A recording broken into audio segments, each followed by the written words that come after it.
যে আমাকে বলেছিল একটা সেজদা দেওয়ার জন্য, আমি তো দেই নাই।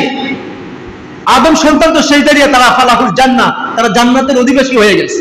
সুবহানাল্লাহ বলবেন না? আর ওমিরতু বিসসুজুদি ফাআসাইতু ফালাইয়ান নার, শয়তান বলে আমাকে একটা সিজদা দেওয়া আল্লাহ তাআলা বলেছে, আমি সেটাকে অমান্য করে আমি জাহান্নামী হয়ে গেছি। আল্লাহ রাসূল মৃত্যুর আগে বলে গেছেন উম্মতদেরকে, আসসালাত আসসালাত, নামাজ সঠিকভাবে আদায় করা।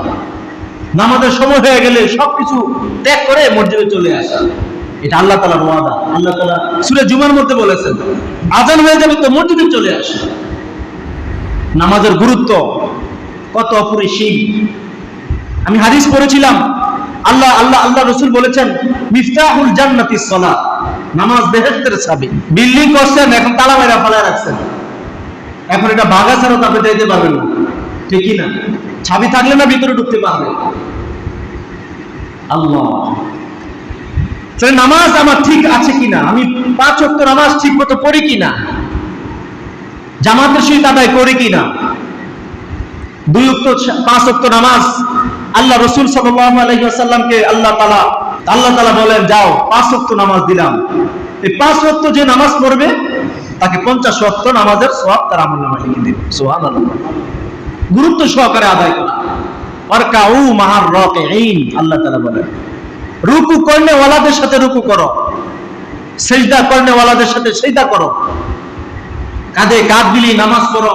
সাহাবায়ে কেরামরা কাঁধে কাঁধ মিলিয়ে নামাজ পড়তেন তো তাদের জুব্বার এই জায়গা ছিঁড়ে যাইত, এত লাগা দাঁড়াইতো। আমরা তো ফাঁক হয়ে দাঁড়াই। এই জন্য আল্লাহ রাসূল বলেন, মান হাফাযা আলাইহা কানাত লাহু নূর, যে ব্যক্তি নামাজের হেফাজত করে আদায় করবে, নামাজটা তার জন্য নূর হইবে। ওয়া বুরহানা, নামাজ তার জন্য দলিল হইবে।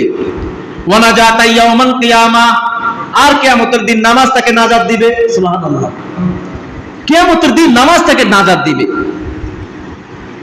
আর ওয়া মান লাম ইউহাফিজ আলাইহা লাম তাকুল লাহু নূরাও, আর যে ব্যক্তি নামাজের মধ্যে হেফাজত করে, নামাজের রুকুন আর আহকাম ঠিকমতো আদায় করবে না, হেফাজত ঠিকমতো করবে না, লাম তাকুল লাহু নূর, তার জন্য নামাজটা নূর হইবে না।